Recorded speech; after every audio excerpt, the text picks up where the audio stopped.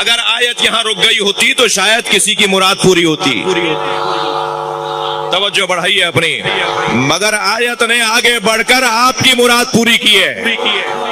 لا يحب اللہ الجہر بالسوء من القول. اللہ کو اونچی آواز میں کوئی ایسی بات جو کسی کو ناگوار گزرے، لا يحب اللہ کو پسند نہیں ہے. الا من ظلم، مگر جس پہ ظلم ہوا ہے وہ اونچی آواز میں بات کرے، چاہے کسی کو ناگوار گزرے، اللہ کو اچھی لگتی ہے. لبیک یا حسین.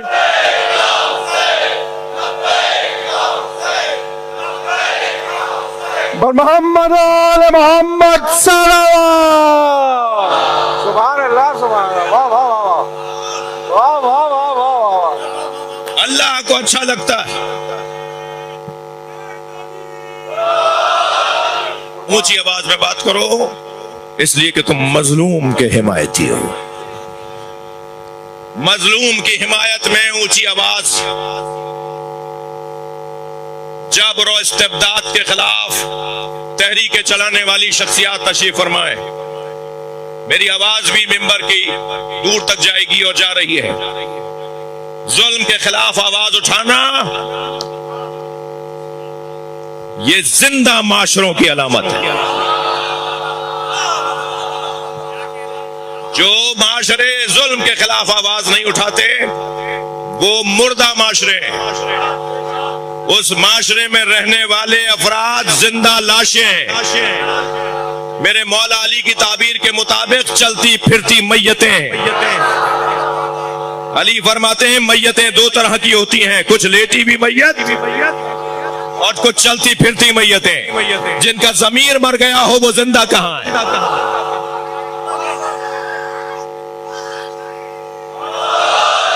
ضمیر کی زندگی اور ضمیر اور فطرت کی بالیدگی اور فطرت کی سالمیت ہر دور میں، ہر زمانے میں، ہر علاقے میں اس علاقے اس زمانے کی ضرورت ہے. عقل جب گرد آلود ہو جائے اور کام کرنا چھوڑ دے تو اس گرد کو ہٹانے کا نام مجلس اعزا ہے. بہت ہی اہتمام کے ساتھ عزاداری ہوگی، بڑے شان کے ساتھ ذکر حسین ہوگا. پوری دنیا میں اور حسن اتفاق سے اکثر ممالک میں محرم کی تاریخ ساتھ ساتھ چل رہی ہے. خاص طور پہ ہمارے پڑوسی ممالک میں، وہ عرب ممالک ہوں، وہ فارسی بولنے والے ہوں، وہ اردو بولنے والے ہوں، وہ پشتو بولنے والے ہوں. یہ جو ہمارے کوئی 10-15 ممالک جو ہمارے خطے کے ہیں، ان سب میں آج پہلی محرم ہے. بہت بڑا خطہ امام حسین کی یاد میں ایک ساتھ مناسبت سے سوچے گا اور بولے گا. پہلی محرم ہے. کل 2 محرم کو امام کا قافلہ کربلا پہنچے گا. عزیزو، 2 محرم کو امام حسین آئیں گے. حضرت کے آنے سے پہلے خود کو کربلا پہنچائیے. آج کی مجلس ہمیں کربلا پہنچانے کے لیے ہے. والی کربلا، امیر کربلا، وارث کربلا کل آئیں گے. آمادہ ہیں، میں چہروں کو دیکھ رہا ہوں. ویسے ان دنوں میں تو مجلس تیار ہوتی ہے، ہمیں زیادہ محنت کرنا ہی نہیں پڑتی. صرف اشارہ دیتے ہیں تو آپ کی آنکھوں میں آنسو اتر آتے ہیں.